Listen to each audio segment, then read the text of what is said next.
The word wait fell like a heavy stone in the middle of the immense, silent glass office. Megan, who had already risen from her chair to leave, thoroughly convinced that the interview had ended in a miserable failure, stood absolutely frozen, with her worn purse clutched tightly against her chest. The man sitting behind the expansive mahogany desk, the owner of this entire towering Chicago skyscraper, had his eyes locked onto the single sheet of her resume, as if he were reading a ghost story. He had spoken her full name aloud, drawing out the syllables very slowly, and something deep within his meticulously composed face had completely unraveled. Megan recognized him in that very same fraction of a second, even though 15 long years had passed since they last saw each other.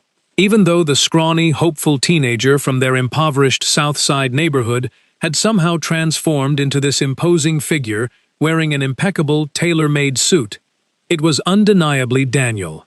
Daniel Sullivan, the boy of her exact same age, the one she had fallen so deeply in love with at 17. He was the boy who had slipped away one freezing dawn without a single word of goodbye, vanishing the moment life finally opened a miraculous door for him, far away from the crushing misery in which they had both been raised. Her weary heart gave such a violent, unexpected lurch that she momentarily feared her shock would be plainly visible on her face.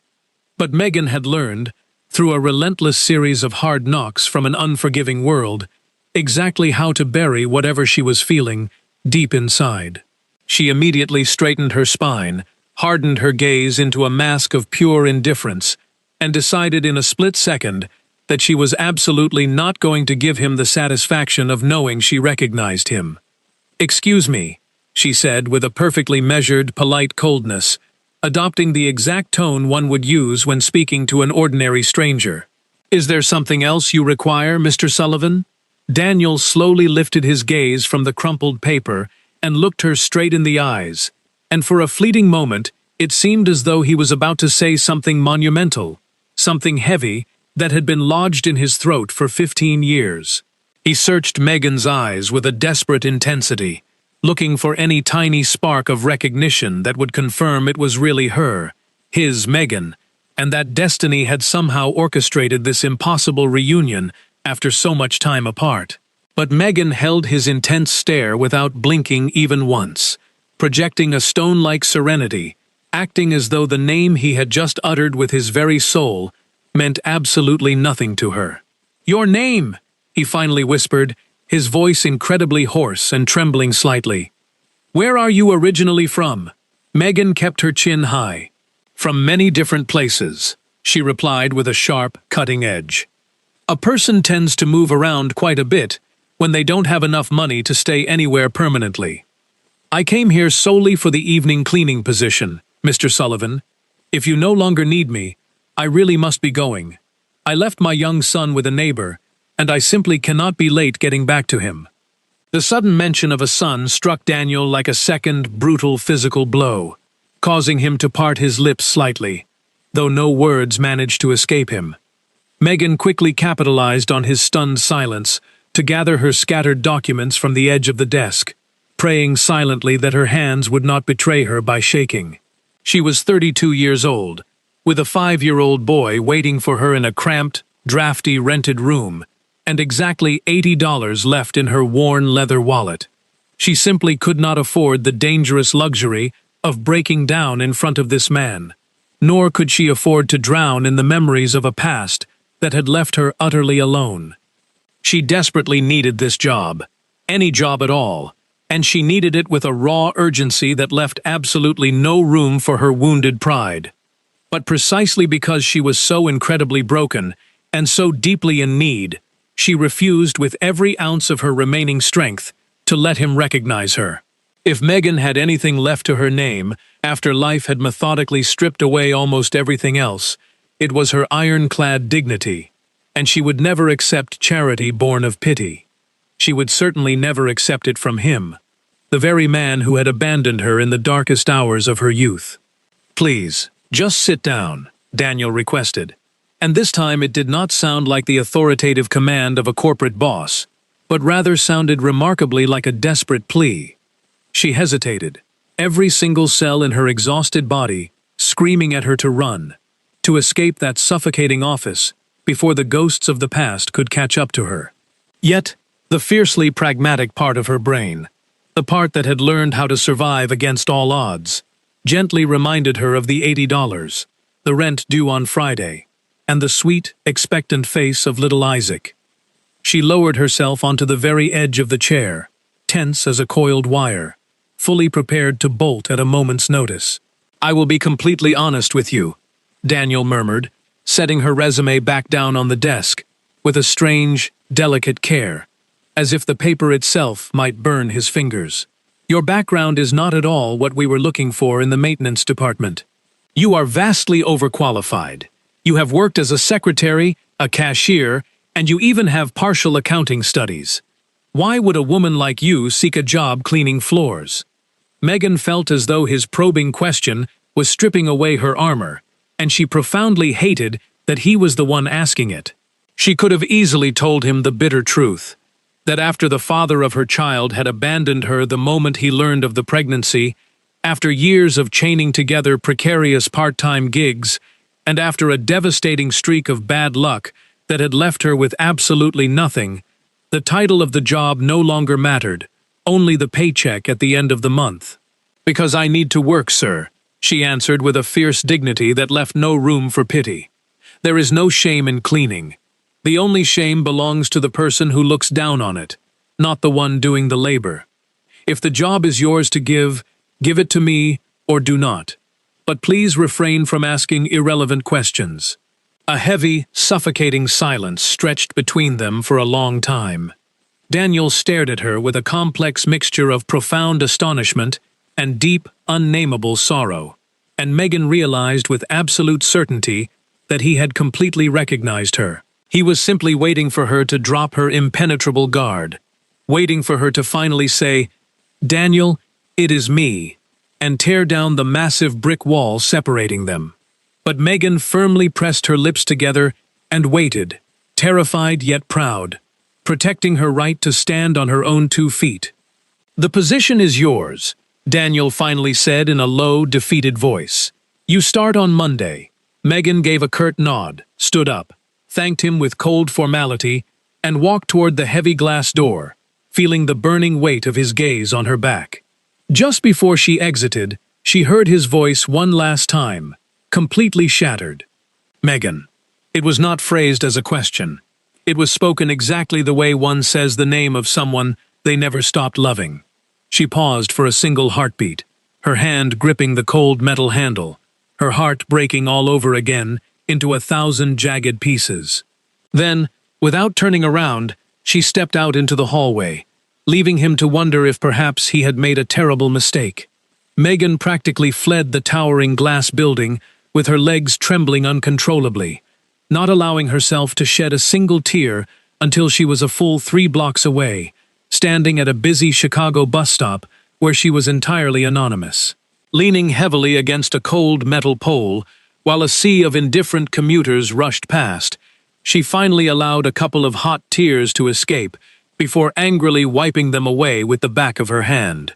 She sternly reminded herself that she was not crying for Daniel, repeating it like a protective mantra. She was absolutely not crying for him after 15 years of surviving and building a life entirely on her own. If she was crying at all, it was purely from the sheer shock of the encounter, from the cruel way her buried past had ambushed her precisely when she was at her absolute most vulnerable, begging for a minimum-wage cleaning job with only $80 to her name. Life, she thought with an exhausting, bone-deep bitterness, possessed a truly sadistic sense of humor. It had deliberately placed her face-to-face with the absolute last man on earth she ever wanted to ask for a favor, and on top of that, it was forcing her to accept his employment just so she could put decent food on the table for her growing boy. She climbed onto the crowded city bus, carefully counting out the coins for her fare, and spent the entire long journey staring blankly out the smudged window, her mind a chaotic whirlwind of suppressed memories. When she finally arrived at the modest, slightly run-down apartment building where she rented a small room, the elderly neighbor who watched Isaac greeted her with the usual comforting news. The boy had behaved perfectly, though he had asked for his mother every half hour. The moment Megan pushed open her creaky wooden door, her son's small face lit up like the morning sun. Little Isaac sprinted across the worn carpet and wrapped his arms around her legs with that desperate, clinging strength, unique to children who silently fear their only parent might one day not return. He was 5 years old, possessing large, incredibly observant eyes, and a natural sweetness that both broke and healed Megan's battered heart every single day. He was, quite literally, the only reason she continued to force herself out of bed each morning. She scooped him up into her tired arms, burying her face in his soft hair, breathing in his comforting scent, and in that warm embrace, all the shattered pieces of her terrifying day briefly clicked back into place. Isaac was her true north, her only priority. Not a ghost from her teenage years, not a humiliating job, but this beautiful child who looked at her as if she were strong enough to hold up the entire sky. "Did you get the job, Mommy?" Isaac asked softly. Even at 5 years old, he had already learned how to read the subtle lines of worry etched into his mother's face. A fact that pained Megan deeply, hating that her little boy carried anxieties far beyond his years. "Yes, my sweet boy," she answered, forcing a genuinely warm smile to her lips. "I start on Monday. We are going to be just fine." That phrase, "we are going to be just fine," was the silent prayer Megan had repeated endlessly for the past 5 years, ever since Isaac's biological father had cowardly vanished into thin air the exact moment he discovered she was pregnant. That man, whose voice she could barely even remember now, had merely served to brutally reinforce the devastating lesson Daniel had taught her a decade earlier. He had proven once again that romantic promises were nothing but useless smoke, and that at the end of the day, a woman could only ever truly rely on herself. Megan had not been madly in love with Isaac's father. Rather, after a grueling decade of scraping by in an emotional fortress of solitude, she had briefly lowered her guard, yearning for a tiny fraction of stability, only to be tossed aside immediately. That second betrayal, occurring 5 years ago, had not created her heavy emotional armor, but it had certainly poured thick concrete over it, sealing it forever. She had completely renounced the foolish idea of expecting anything from anyone, transforming her entire existence into a relentless daily battlefield dedicated entirely to giving Isaac a better life. That night, long after she had tucked Isaac into his narrow bed and read him his favorite story, Megan sat on the edge of her own mattress and, for the first time in over a decade, allowed herself to truly remember. She vividly recalled the 17-year-old Daniel, the skinny, starry-eyed dreamer from their gritty neighborhood, who used to promise her that they would escape poverty together. She remembered the stolen kisses on the tar-papered rooftop, gazing out at the glittering Chicago skyline, imagining a beautiful shared future that never came to pass, replaced instead by a hasty, 3-line goodbye letter that had permanently destroyed her faith in men. On Monday morning, Megan arrived at the massive corporate headquarters, wearing the standard-issue gray maintenance uniform, her hair pulled back into a severe bun, armed with an unshakable determination to perform her duties flawlessly and remain entirely invisible. She had spent the entire weekend mentally preparing herself to navigate the sprawling building without ever crossing paths with Daniel, planning to quietly serve her hours and return to her son without the past ever catching up to her. She desperately clung to the logical idea that such a massive enterprise employed hundreds of people, making it entirely plausible that the billionaire owner and a nighttime floor cleaner would never actually intersect. However, her fragile plan disintegrated into dust before her shift had barely even begun. She had only been mopping the long, carpeted corridor of the executive floor for an hour, when she felt an undeniable presence standing right behind her. Turning slowly, she found herself face to face with Daniel, who was staring at her with a potent mixture of raw sorrow and fierce determination. He was clearly not willing to play the game of strangers anymore, and Megan felt her stomach drop as she realized the painful confrontation she had spent 15 years avoiding was about to happen right there in the hallway, whether she wanted it to or not. Megan slowly straightened her aching back, keeping both hands firmly wrapped around the wooden handle of her mop, and immediately adopted the exact same distant, highly professional posture she had practiced endlessly in front of her cracked bathroom mirror. She absolutely refused to run away, because fleeing would be a tacit admission that his presence still profoundly affected her, and she would never surrender that kind of power to him again. Instead, she met his intense gaze with the same polite, icy formality she had used during the interview, bracing herself for whatever emotional blow he was about to deliver. Daniel opened his mouth to speak, closed it again, and for a fleeting moment, the powerful, self-assured corporate titan looked just as terrifyingly lost as the impoverished teenage boy she had once loved so fiercely. He finally asked her, his voice lowered so that no passing employees could overhear, if she was truly going to continue pretending they didn't know each other. He asked if she really intended to spend her nights scrubbing his floors, as if the deep, profound history they once shared had simply never existed. With a chilling serenity that cost her every last ounce of her willpower, Megan calmly replied that she was nothing more than a new hire who desperately needed a paycheck, that she had no idea what he was implying, and that if he was dissatisfied with her cleaning, it was entirely within his rights as the owner to terminate her employment immediately. She delivered the lines without raising her voice, without a hint of theatrical drama, armed with an ironclad dignity that completely disarmed him.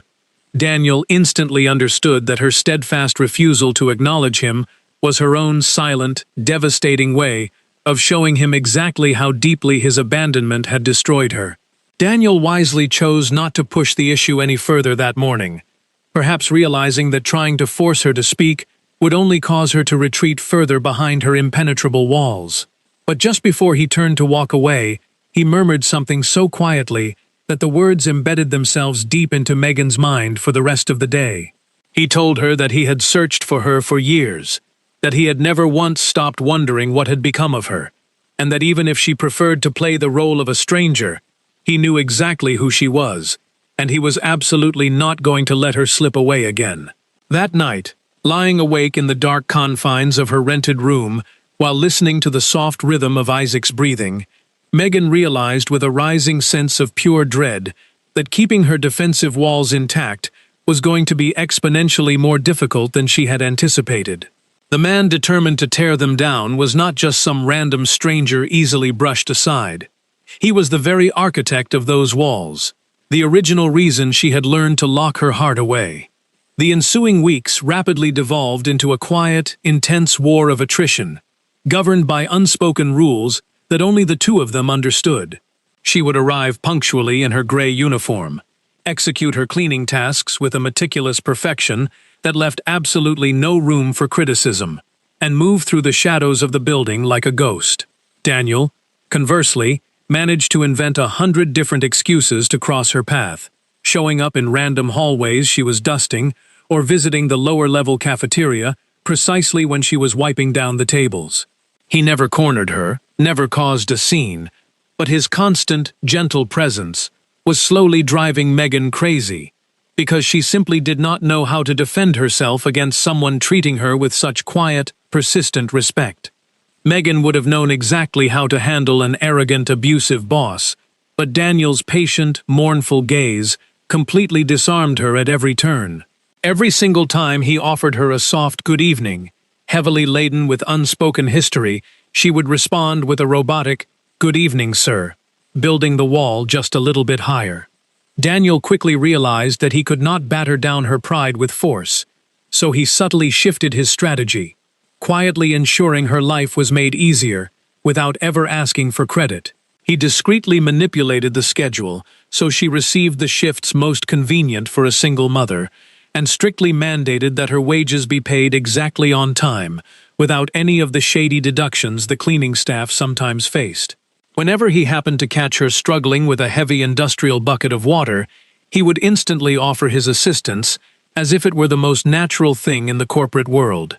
Even though she stubbornly rejected his help every time, with a tight, "I can manage, thank you," Daniel saw past her frosty exterior. He recognized that her refusals were not born of hatred, but of sheer, unadulterated fear. The fear of owing him anything, the fear of letting herself soften.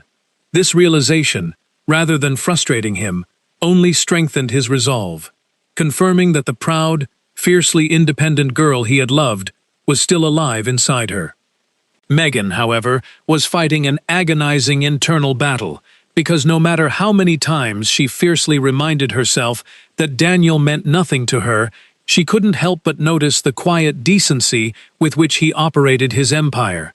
She observed that he treated the lowest-ranking janitors with the exact same respect he afforded his top-tier executives, remembering their names and asking after their families. He was absolutely nothing like the arrogant, heartless villain she had spent 15 years imagining in order to fuel her protective hatred. And this gentle reality was slowly cracking the protective shell she had worn for so long. The fragile equilibrium between them finally shattered from a direction Megan had never anticipated: her young son. One stormy afternoon, the elderly neighbor called Megan in a complete panic, explaining a sudden family medical emergency meant she could not watch the boy that evening. Megan, who had barely been at the company for a month and absolutely could not afford to lose a day's pay, was thrust into the terrifying dilemma faced by single mothers everywhere. With her heart lodged firmly in her throat, she smuggled Isaac into the massive skyscraper, settling him in a remote supply closet with a box of crayons, praying he would stay hidden. Isaac, deeply accustomed to the quiet anxieties of poverty and his mother's constant stress, solemnly promised to behave. But little boys are naturally curious, and eventually, while Megan was desperately scrubbing a distant corridor, Isaac pushed open the door and wandered out, his tiny sneakers carrying him straight into the luxurious executive wing where he absolutely did not belong. It was Daniel who discovered him. Stepping out of a late board meeting, he stopped dead in his tracks at the sight of a small child in faded but immaculate clothes, staring in wide-eyed wonder at the glittering Chicago skyline through the floor-to-ceiling windows. Daniel did not need anyone to tell him whose child this was. Something in the boy's delicate features, the cautious yet deeply curious way he observed the world, instantly spoke directly to Daniel's heart. He approached very slowly, crouching down in his expensive suit to meet the boy at eye level, and gently asked his name. Isaac, shy but remarkably brave, looked at the towering CEO and honestly confessed that his name was Isaac, that he was waiting for his mommy who cleaned the floors, and pleaded with the man not to tell on him because his mommy would get in terrible trouble. That innocent, protective instinct in the child completely melted Daniel's heart. He stayed sitting on the carpet, talking with the boy for a long time, listening as Isaac proudly explained how hard his mother worked to buy him food, and how he sometimes heard her crying softly in the dark when she thought he was asleep. Every single word the child spoke was a sweet, devastating dagger to Daniel's conscience, forcing him to truly comprehend the monumental struggle Megan had endured alone while he was busy amassing a fortune. A profound, overwhelming tenderness swelled in his chest for this little boy, who so perfectly mirrored his mother's strength. When Megan finally came sprinting down the hallway, her chest heaving with sheer panic at discovering her son missing, she expected to be fired on the spot. Finding Isaac sitting comfortably on the lush carpet, drawing pictures alongside the billionaire owner of the company, nearly stopped her heart. She immediately launched into a frantic, trembling apology, grabbing Isaac's small hand to pull him away. But Daniel simply stood up and stopped her with a remarkably calm gesture. Looking directly into her terrified eyes with total sincerity, he told her that the boy was no bother at all, and quietly added that she was doing an incredibly beautiful job raising such a wonderful son. Megan was completely at a loss for words, having rigidly braced herself for harsh scolding, humiliation, or degrading pity, but never for such profound respect. She mumbled a stiff thank you and practically dragged her son away, but a massive, immovable stone inside her chest had finally shifted. Seeing Daniel sitting on the floor, treating her child with a level of gentle patience that Isaac's own biological father had never once demonstrated, struck a deeply buried chord that her pride could no longer protect. Her armor was built to repel a man who wanted to hurt her. It was entirely defenseless against a man who was genuinely kind to her son. That night, as Isaac babbled excitedly about the nice man in the big suit who knew how to draw cool dinosaurs, Megan realized with a terrifying mixture of dread and a long-forgotten warmth that the fortress she had spent years building had a fatal flaw. Her son was the unguarded door, and without even trying, Daniel had just walked right through it. In the days that followed, the frigid atmosphere between them subtly began to thaw. Isaac, who carried none of the heavy baggage of the adults, decided with simple childhood logic that Daniel was his friend, constantly asking his mother when he could see the nice drawing man again. Instead of avoiding the boy to spare Megan's feelings, Daniel found himself naturally drawn to Isaac, discovering that the child served as a perfect bridge across the chasm Megan refused to let him cross directly. Daniel taught the boy how to fold elaborate paper airplanes and patiently answered his endless, curious questions about how the city worked. Megan watched these interactions from a safe distance, torn between fierce maternal alarm and an undeniable, aching tenderness. She stood guard like a protective lioness, yet she could not deny that her fatherless son was visibly thriving under the warm, undivided attention of a good man. What unsettled Megan the most was that Daniel never once used the child as a manipulative pawn to get closer to her. He never sent her hidden messages through Isaac, nor did he leverage his kindness to force her into conversation. He simply cared for the boy unconditionally, which proved far more dangerous to Megan's defenses than any calculated corporate strategy could ever be.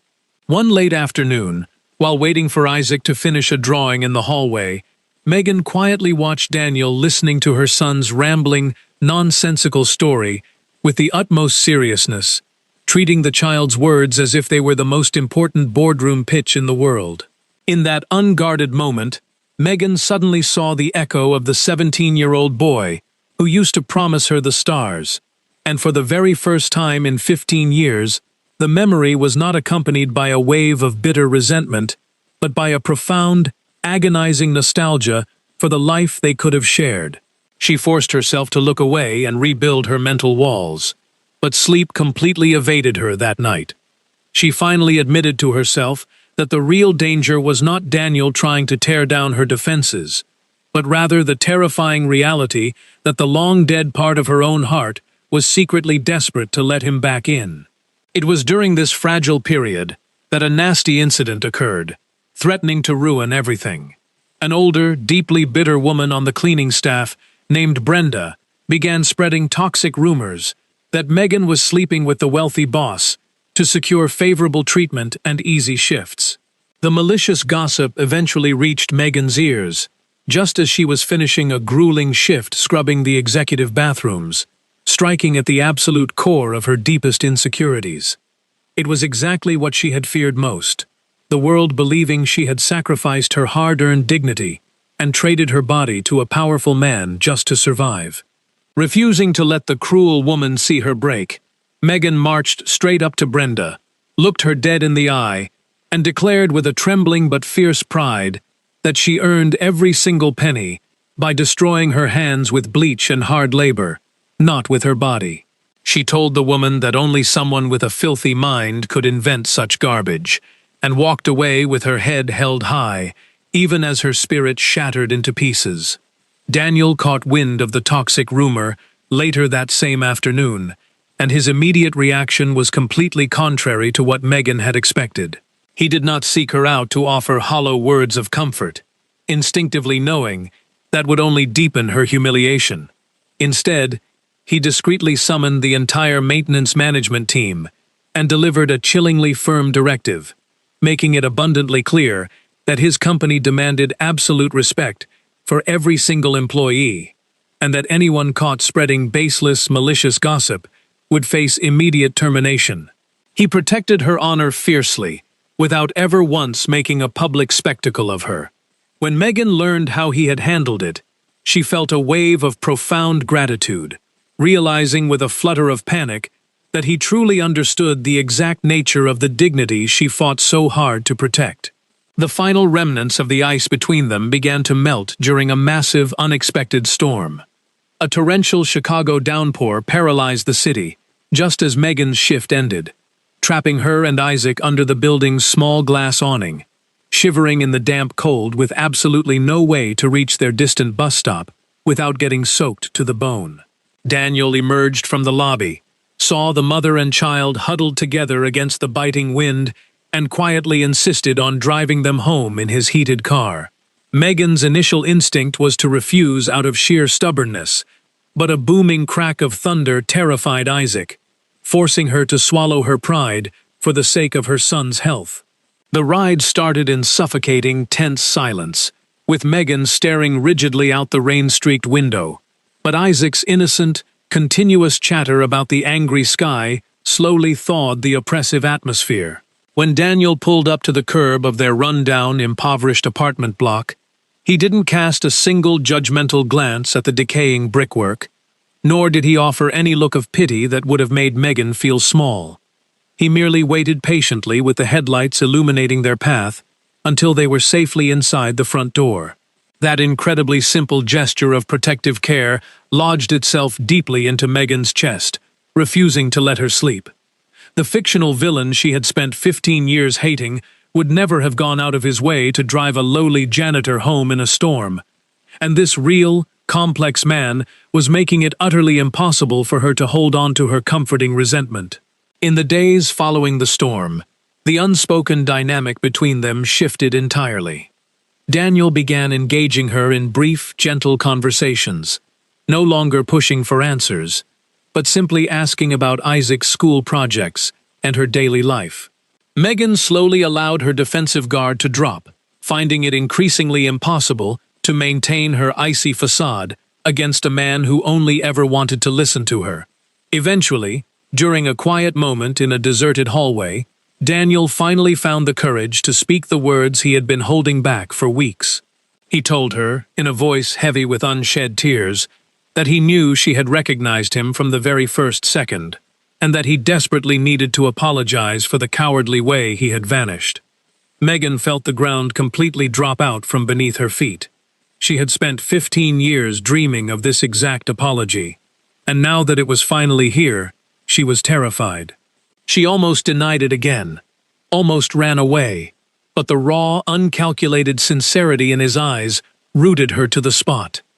For the very first time, she let her heavy mask fall away completely, her voice shaking with the weight of ancient grief, as she admitted that yes, she knew exactly who he was. She painfully recounted how his sudden abandonment had been the root of all her subsequent suffering, breaking her trust so thoroughly that it had led her to make the foolish mistake with Isaac's father just to feel a fleeting moment of connection. She didn't scream or shout. She spoke with a quiet, shattered serenity that cut Daniel far deeper than any furious screaming ever could, and he absorbed every single word of her pain without offering a single excuse. Then, Daniel quietly offered her his own painful truth. He explained that at 17, he hadn't left because of greed or because he thought he was better than her, but because he was a terrified, dirt-poor kid who firmly believed that if he stayed, he would only drag her down into a lifetime of starvation and misery alongside him. He confessed that he had written and torn up that pathetic 3-line goodbye letter 20 times, crying the entire time, and that there hadn't been a single day in the last 15 years where he hadn't deeply regretted his cowardly failure to handle the greatest love of his life properly. Megan listened with a massive lump in her throat, feeling the comforting narrative of the cruel villain completely shatter into dust. Realizing that he hadn't abandoned her out of a lack of love, but out of a tragic, misguided fear, lifted a crushing weight from her soul that she hadn't even known she was carrying. Tears finally welled up in her eyes, as she told him that while she appreciated the truth, 15 years was a lifetime, she was no longer that naive girl on the rooftop, and she honestly didn't know if her battered heart had any capacity left to trust a man again. Daniel simply nodded, his eyes shining with tears, and gently told her that he wasn't asking for her immediate forgiveness or her trust. He was only asking for the chance to stay, to prove through his actions day after day, that the frightened boy who ran away was not the man standing before her now. From that afternoon on, they existed in a delicate, uncertain territory. Megan continued to scrub floors and protect her independence.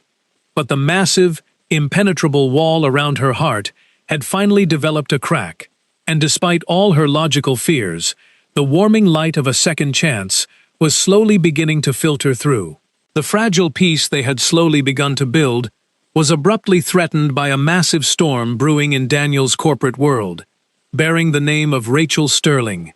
Rachel was a 60-year-old aristocratic woman, the majority shareholder of the company's board, and Daniel's formidable mentor, who had treated him like an adopted son for years.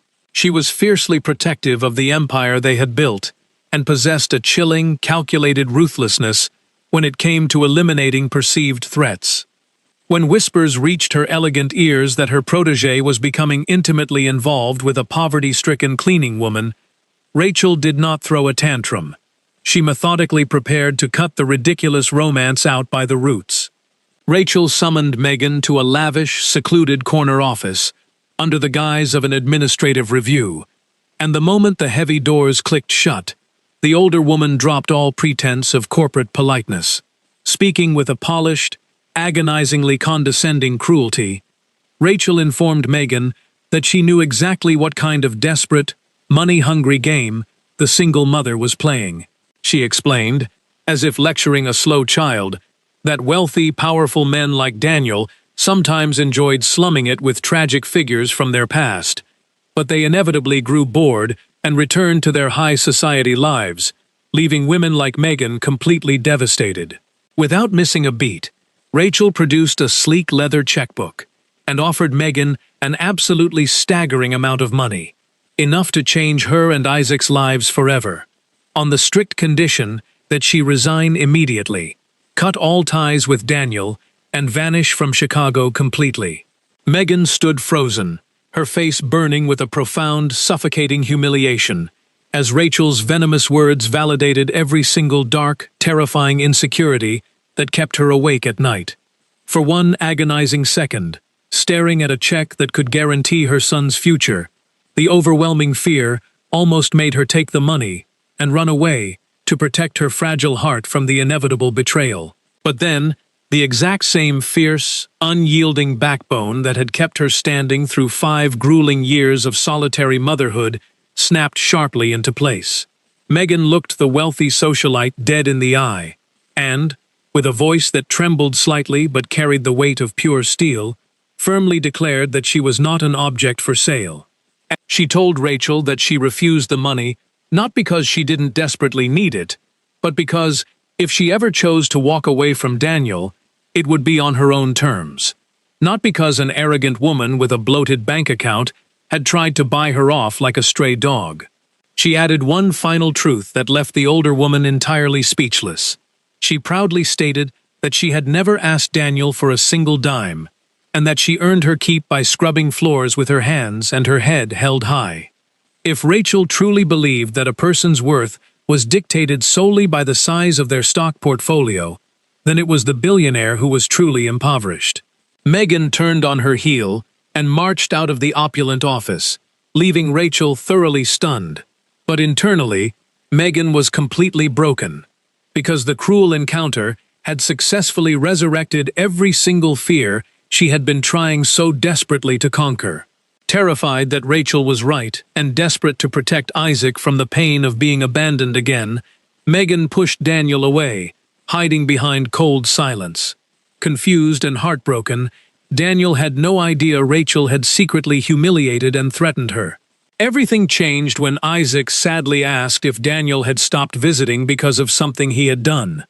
Realizing her fear was now hurting her son, Megan went to Daniel intending to resign, but instead confessed Rachel's bribe, the humiliation, and her terror that he would eventually leave them. Rather than walking away, Daniel fiercely defended her, confronting Rachel before the board of directors, and declaring that no position or fortune was worth losing the woman he loved. His unwavering loyalty finally gave Megan something she had never known: a man willing to stand beside her, and protect her without hesitation. From that day on, Daniel stopped trying to impress Megan with wealth, and instead gave her his most valuable gift, his time. He became a constant presence in her and Isaac's lives, proving through everyday actions that he would never leave. Slowly, Megan found the courage to trust again, and admitted she was ready to build a future with him. Months later, Daniel proposed on the same Chicago rooftop where they had once dreamed together, and they celebrated a simple wedding, surrounded by the people who truly loved them. After exchanging vows, Daniel asked young Isaac for permission to adopt him and become his father forever. Looking back, Megan realized that while life's hardships had built walls around her heart, true healing came from finding someone who chose patience, loyalty, and love every single day.